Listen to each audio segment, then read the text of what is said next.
Hey gardeners, Amy here with Garden Up, and I have a special guest with me today. I'd like to welcome back Dr. Douglas Tallamy, one of the scientists leading the movement of home gardeners to add native plants back into their gardens.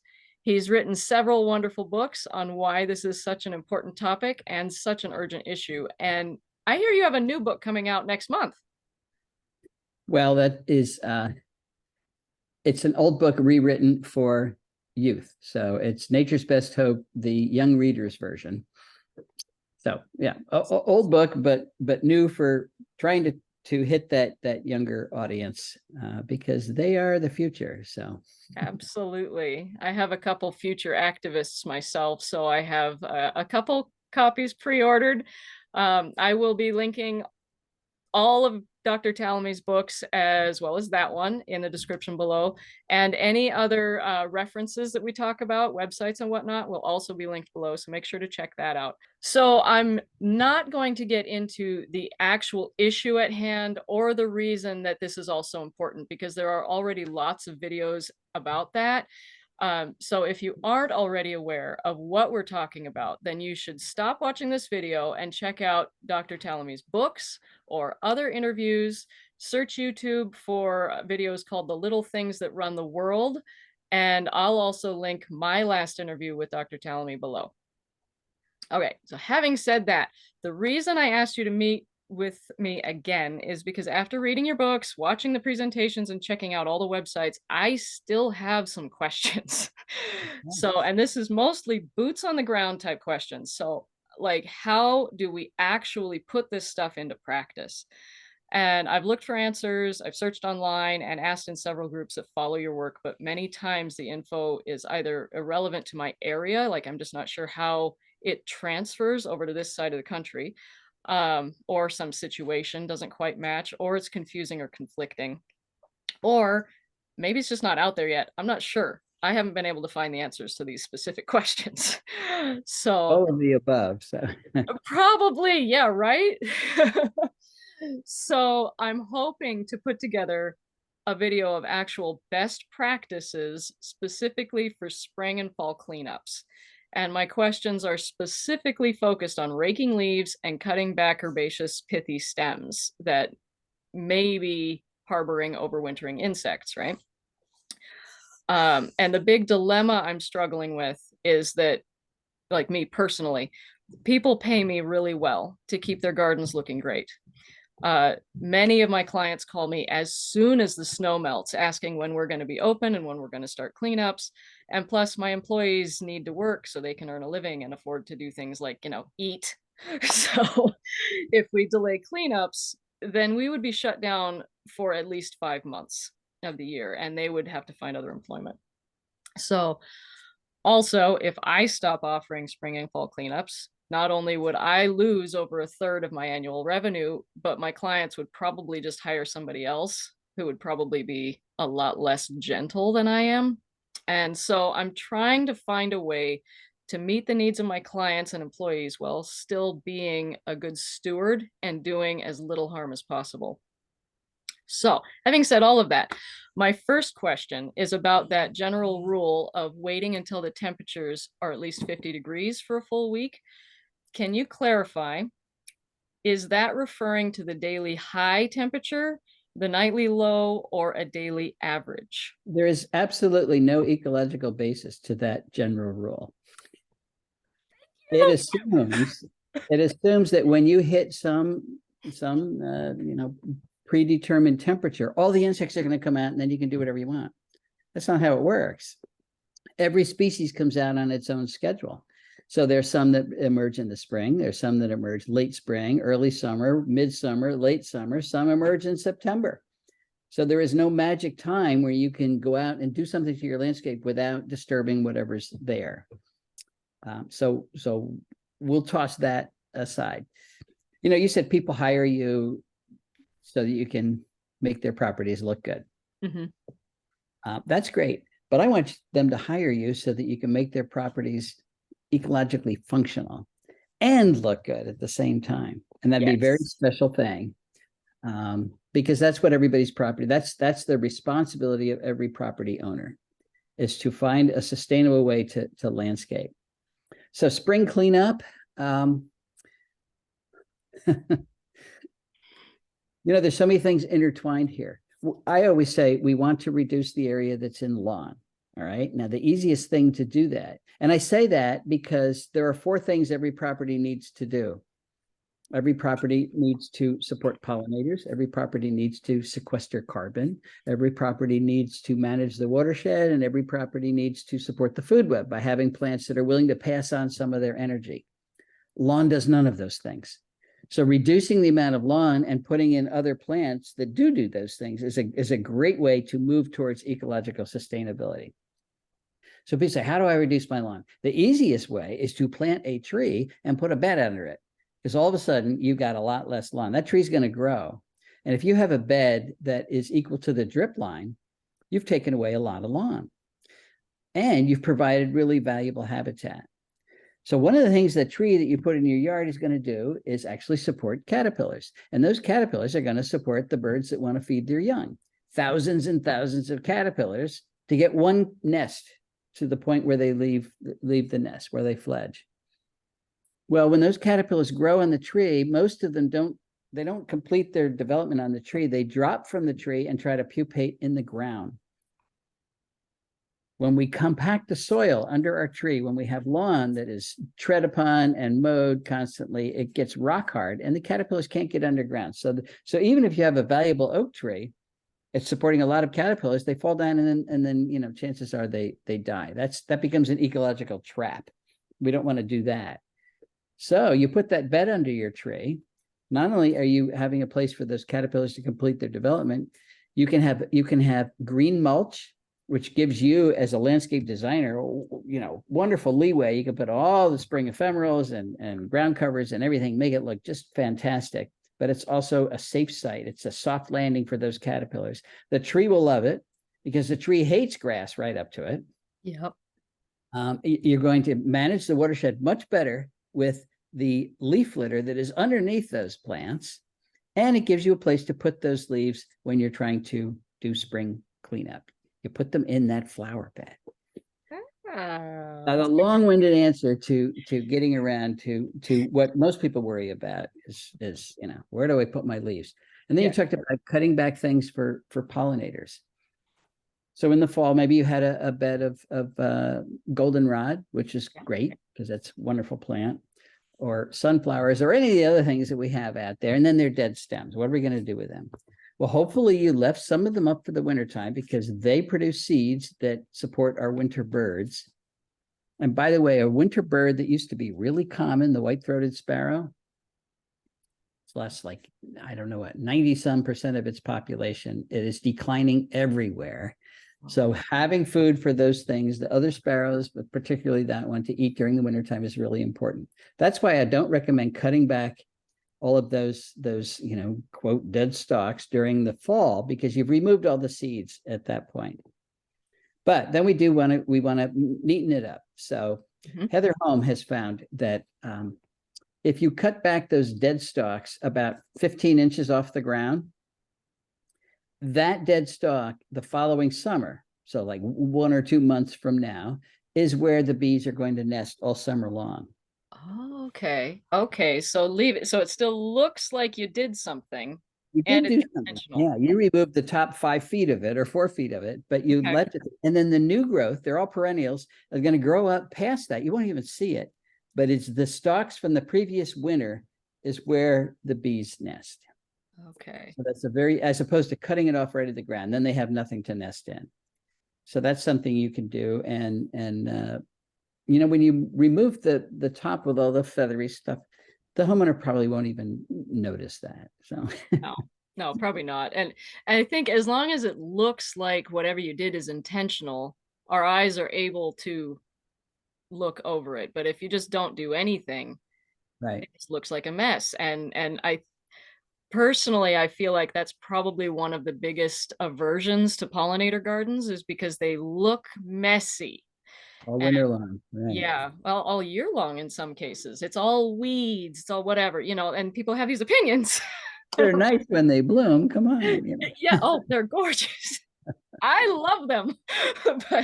But yeah, I just like there's an opinion that we have to like get past, show examples of it really can be both beautiful and tidy and ecologically responsible. And So there's some degree of compromise here. I always use the analogy of telephone poles. I never get an email saying that telephone pole in front of my house is really ugly. I want to go cut it down. We just accept it. We know that we need the telephone pole. We need the electricity. You don't even see it anymore, and it's ugly as sin. mm-hmm. So in that case, we don't let aesthetics govern our behavior. Why is it we let that happen with the landscape? The landscape has critically important functions, and they come first. Then comes the aesthetics. That's the cultural shift that we've got to achieve. Yes. So that's why I don't say we're going to get rid of lawn. We're going to reduce the area of lawn, and the lawn we keep should be manicured, keep that mowed. And by the way, just mowing it constantly, you don't have to put anything on it. Yeah. Forget the fertilizer and the pesticides and all the other that just washes into your local stream. And you border all of those beds with that manicured lawn, and that's a cue for care. That shows you are doing something. That bed is intentional. And a lot of times that's all you need. There's a strip of grass next to the driveway and the sidewalk, and it's well cared for, and all of a sudden everybody's happy. I love it. I love it. What people are really worried about is peer pressure. Worried about being the ugly duckling in their beautiful neighborhood, and people won't like them anymore, and it's going to reduce property values. We don't want any of that to happen. I laugh because that's my husband. We have by far the best front lawn in our entire block, but I'm the only one that even has gardens, let alone that weeds what they have. And he's just like, it looks messy, blah. Yeah.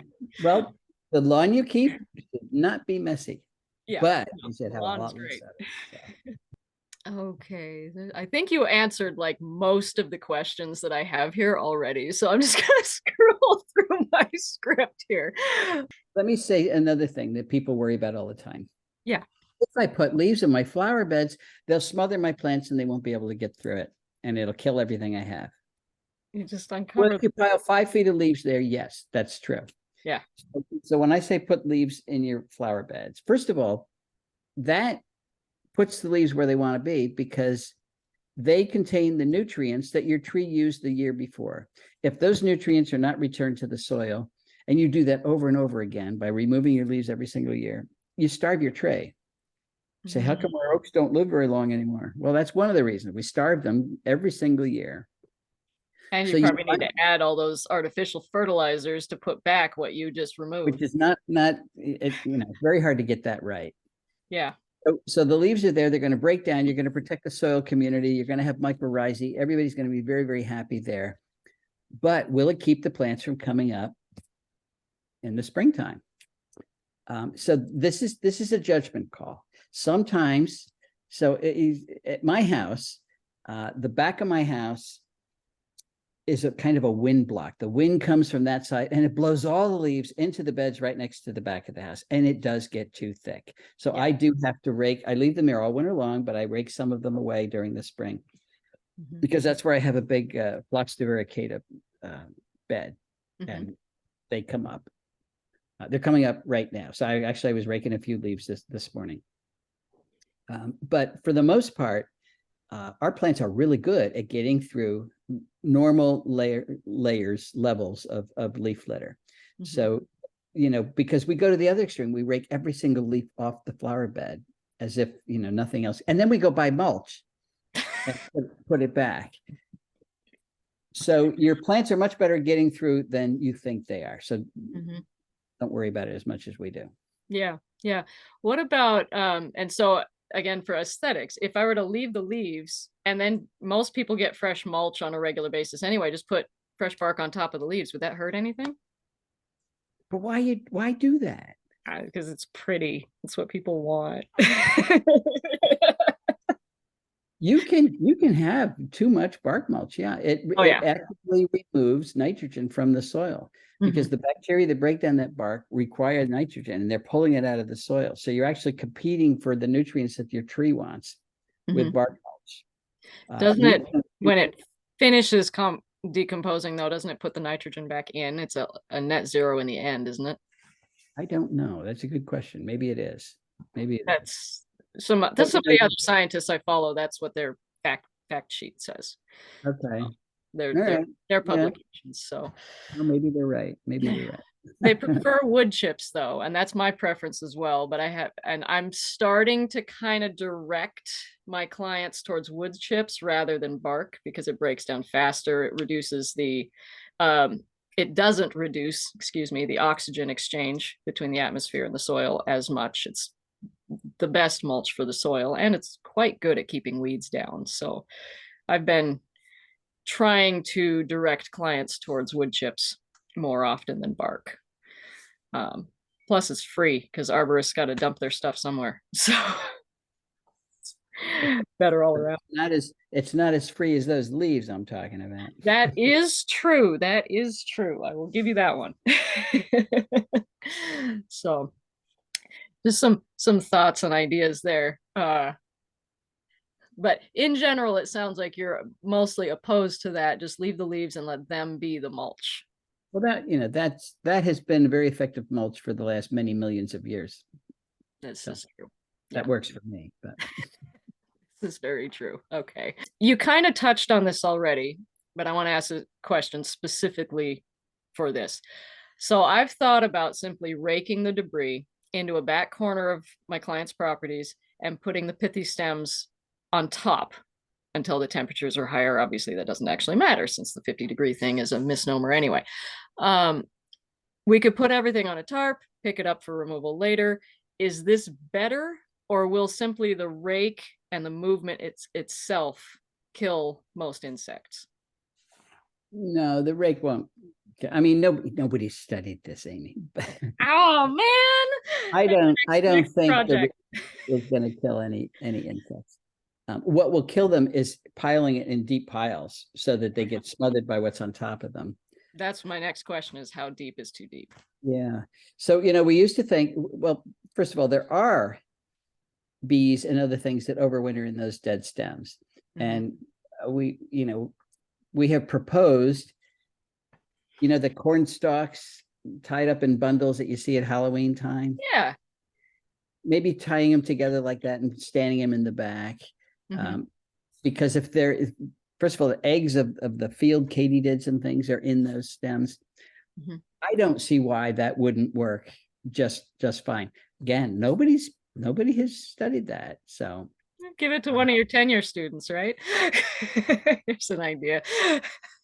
My students cost me $35,000 a year. Oh my God. And I have to come up with the money to do it. And they're only doing the projects that produce $35,000 a year. So oh, okay. Oh, that's interesting. It's a real constraint. Yeah. Oh my God. Okay. So there's, I didn't know that there was actually a financial benefit to the school from their projects. The school does not pay for my students. I have to pay for my students. I've got to bring in the money for it. And then school takes overhead on top of that. So yeah, we're very careful about which projects we give the students. So buy more books, folks. He needs the money. Well, no, it's not, I have to get a grant or something. Yeah. I'm not so selfless that I'm taking it out of my pocketbook, but yeah, you gotta live too, right? Oh my goodness. Okay. All right. Okay, so here's my next question. When I haul debris away personally, it goes up to our own property that's outside of town, where we intend to actually compost it and mulch it, which is going to smother all the knapweed and other noxious weeds that have been growing there since before we bought it, and turn the field into a future food garden surrounded by natives. So that's what we do with our debris. How much harm does this transportation do to the overwintering pollinators? Or is this still better since they at least aren't going to a chipper or an incinerator? Oh, a chipper's not very good. An incinerator's even worse. So definitely better than that. Again, it depends on how deeply you pile them. If they get to the rot stage, because there's so much stuff on top, which, eventually they will. Yeah. But the things emerge before then. Most insects really are spending the winter in the ground. Oh, So okay. the things that are coming out in mid-July, so if they pupated in the ground, there's not that much any well, I don't want to say this, but again, we haven't studied any of this thing. You'd have to look at each species. You'd have to look at each species, say, when is it actually coming out? There are native bees that have there's a sequence of species across the season. There's some that don't emerge until the end of the summer. So where were they the whole time? Maybe they were in those pithy stems. So, there's mason bees and lots of things, and they have several generations. Using your debris that way to enrich the soil and your other property, that's fine. It's compromise. It's compromise. Yeah. Which is pretty much what I'm trying to do, right? Like, let's meet everyone's needs and do as little harm as possible. And I'm quite sure I'm not the only one with these questions, which is, again, why I wanted to do this. And I so appreciate you want to look at the net benefit produced by your property. You're going to do some things that will kill some things. We can't live together without that. Every time we step outside, we've squished some soil organism. Yeah. So we have to just get over that. If you have a couple of keystone plants on your property, you're supporting a ton of life, and the net benefit is going to be far more. You're going to produce a lot more life than you're going to kill. So be happy about that, and don't worry too much about the minutia. Yeah. Okay. I think I've been getting bogged down a bit in that. Absolutely. Okay. Awesome. Now, we have a little more time, so I want to. This is a question you already answered for me via email, but I think it would be a good one to bring up for other people. So I have a hard time believing that beneficial insects overwinter in this leaf litter, but that pests and diseases don't. And no one in the Leave the Leaves communities seems to talk about that. And so with most trees and plants, like at least I was taught, everybody I know was taught, that sanitation is what keeps diseases from repeatedly infecting your plants and trees. And every college class and every fruit tree class and every arborist class, everything I've ever taken says this. So my question was, is it different for natives simply because there are biological controls keeping the native pests and diseases in check? Or is it that pest is subjective because it's actually an important part of the food web for some other species? It's all of that. Again, turn the clock back. Who was sanitizing before we got here? Nobody, and all the plants weren't dead from plant diseases and pests. So obviously something was in balance back then. A lot of things were in balance, a whole lot better balance than now. If you're talking about, a lot of this is very species specific. If you're talking about, cedar apple rust, and you have eastern red cedar right next to crab apples or amelanchier or apples, they're going to get cedar apple rust, and all the sanitation in the world isn't going to change that. It's because you've got all the things the disease needs to complete its life cycle right there. Yep. So that's a very specific example. But generally thinking, oh, if I leave leaves on the ground, it's going to be full of diseases, it's going to kill my tree. That's nonsense. Because first of all, if you have disease organisms, then you're going to have all the things that fight those disease organisms too. For every bacterium out there that attacks something, there's a bacterium that attacks that bacterium. Same with fungi, and same with all the insects. When we get rid of our leaf litter, we're getting rid of the overwintering sites for the zillions of parasitoids, tiny little hymenopteran wasps that then attack the caterpillars. I dare you to collect a caterpillar at the end of August, and I don't care what species it is, from one of your oak trees, and try to rear it through to adult. For every 100 caterpillars you get, you'll get one adult. The rest of them are parasitized by natural enemies. The things that are controlling our leaf eaters out there are highly diverse and extremely numerous. As a matter of fact, they changed. It used to be that we thought beetles were the most numerous species on the planet. Now it's Hymenoptera. It's the wasp. Yeah. One family alone, Ichneumonidae, that's a family of parasitoids that hit caterpillars. 700,000 species is the estimate now. So the natural enemies out there keeping things under control when we let them are really, really effective. When we spray, we kill all them first. When we rake away all the places they spend the winter, we kill them. So I think we've got to sanitize came largely from the disease people, not the insect people, because that never made any sense with insects. I'm not a plant pathologist, but and maybe they're talking about specific diseases for particularly vulnerable Asian plants. I'm not sure, but I know that a lot of my prunus trees all have shot hole fungus right now, and so that's one that, as far as I know, there's not a biological control. So I'm going to be putting some copper on them this spring. But my black cherries, many of them have black root knot. Is that what it's called? Shot hole fungus. Is that the same thing? I don't think so. This is the one with little holes in the leaves. Oh no, I'm talking about the big black.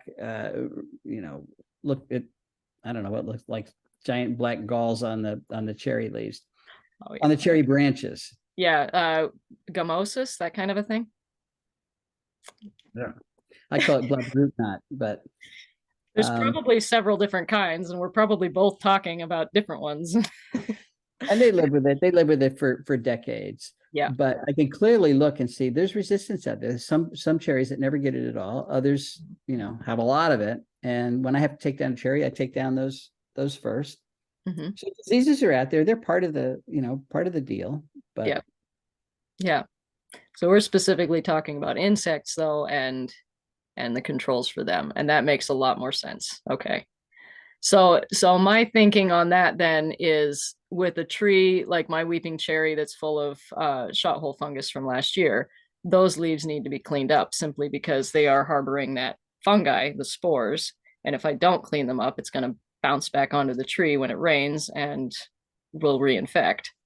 That particular fungus also harbors on the buds, I think. And so that's why you're supposed to spray copper right when the buds are about to break, as they're starting to swell. So I see your points though, is that there's each situation you have to actually think and intuitively, what is this problem that I'm dealing with, and do I need to intervene?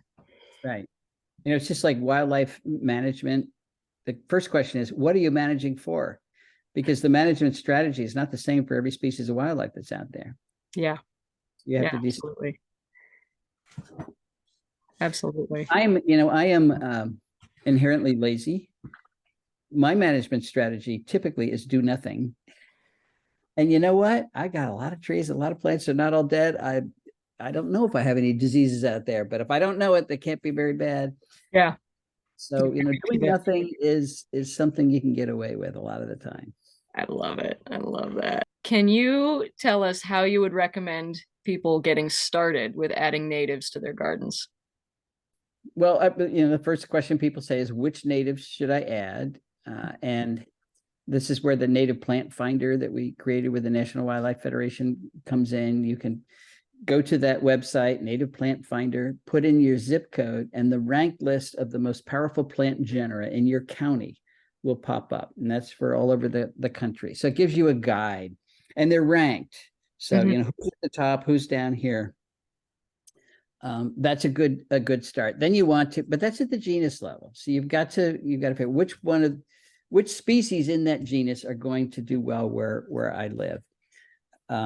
Every state has a native plant society. They know all this stuff. And an email to them with specific questions usually gets you the answer that you want to know. There's a lot more information out there about how to use natives now than there was 10, 15 years ago. It's blossoming all over the country. So the Google is a very good resource, and there's a lot of books out there. But the simplest thing, a lot of people say, well, I'm just going to stop mowing my lawn and make a meadow. Meadows or prairies are actually the hardest thing to make, because the first of all, your cool season European grass is not going to turn into a native meadow. It's going to turn into tall, cool season European grass. And it's very hard to get those natives into that grass without killing the grass. You can really favor natives with a mowing schedule, but it's not the easiest thing to do. The easiest thing to do is plant a tree or plant a bush, and plant the right one, and think about your landscape in 3 dimensions. It's not a tree, then a bunch of air in the ground. There's understory under that tree. So put some bushes and shrubs under there, and picture it when it's going to be mature. When you plant it, and I suggest planting it very small, because then it's going to be healthy and have the root system will never be disturbed. If you buy a big tree and transplant it, you spend a lot of money, and you've had to trim all the roots off, and then it's got to rebuild those roots. So picture the tree after it's grown. What's the space around that tree going to look like? I put viburnum dentatum's around my several of my oak trees when they were smaller. And I even knew this, and I still underestimated how big those trees were going to get and how fast. And now those viburnums are totally shaded, too close to the trunk. So live and learn. But, oh my God. Every time I go to a new client's house and I see a tree that's like 2 or 3 feet from the foundation of the house, I'm like, right. I know that they planted it when he was this big. So yeah. Really, oh goodness. But that is easy to do. Plant a tree. It really is. Yeah, that's excellent. Okay. If I can interject, yes. 82% of us live in cities, and they're all starting to feel left out. I have a tiny little yard, or I have no yard at all. I just have a balcony. What can I do? You can do container gardening. And if everybody in a city did container gardening on every single balcony, that city would be a huge resource for pollinators, for migrating monarchs, for lots of things. Yeah. Yes, it's when you have a piece of land, if you own 5 acres in suburbia, you've got a lot of possibilities there. But you're not out of the game at all entirely if you live in a city. You really can help with container gardening. Yeah. Yeah, absolutely. That's a huge benefit too. This is probably the last one, totally out in left field. Honeybees.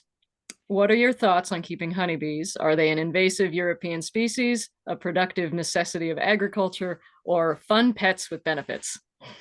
Yes. They're non-native. Invasive means they're aggressively displacing all the natives. Not so much. The honeybees, the feral colonies are not nearly as common as they used to be. They really depend on our intervention. They're domesticated. Are they essential for some forms of agriculture? Probably. We can make that argument. They forage a long way from the hive. They're really good at pollinating a lot of our non-native crops. But our native bees, and we have 4,000 species of them, are really good at pollinating a lot of those crops as well. So studies have shown that, for example, the apple industry in Michigan, native bees can pollinate them just as well as the honeybees if you support the native bees. You got to have the habitat for them. But a lot of people ask, if I have honeybees as a hobby, I want to make honey in my backyard, is that going to compete with the native bees that want to live there? And the answer is typically today, yes, because we don't have the amount of forage that we used to have. If we had the amount of flowers of native flowering plants out there from April all the way to October, there'd be enough for both. And for a long time, there was. And early studies back in the 70s couldn't find any effect of honeybees on native bee populations. But now we're so into sterilized lawns and nothing flowering all summer long, or they're all non-native plants that many of our native bees can't use, then there is a stress for resources. So get more flowering plants into your landscape, and you support both. Absolutely. The third thing? The third one was fun, pets with benefits. So a lot of people really enjoy. Yeah. As a matter of fact, the number of professional honeybee keepers, apiculturists, I guess we call it, declining every year. People are not doing it anymore. So, honeybees as a hobby, particularly next to an ag field, is a good idea. Yeah. Oh, absolutely. Absolutely. Yeah. Excellent. So thank you so much for your time, Dr. Tallamy. This is so valuable. This is such valuable information. And I just hope to get a lot more of it out to other people. Um, are there any other nuggets of wisdom you'd like to pass on before we sign off? Yeah, I always end with a statement about responsibility. If we're going to claim we can own part of the earth, we have the responsibility of taking care of that part of the earth. Because, and we do that, this is for our own good. We have to maintain functional ecosystems on all parts of the planet, not just in little parks and preserves. That's not enough. That's why we're in that 6th grade extinction right now. That means conservation has to happen on private property. That means if you own private property, and if you own property, you do, it's your responsibility to manage that in an ecologically responsible way. There's not enough nature out there to take up the slack. And that's a new message. People don't understand that. So what I'm really saying is you as a property owner are the future of life on planet Earth. So that's an awesome responsibility, but it's fun if you start thinking that way. So I will end on that happy note. I love it. I love it. Thanks so much, Dr. Tallamy. Thanks for watching, everyone. If you enjoyed this content and you want to follow us as we learn these new techniques to do our part for helping the environment, remember to subscribe, turn on the notifications. If you have any questions, feel free to ask them below, and if I can, I will answer them. Thanks again, everyone. I will see you in the garden. All right, take care.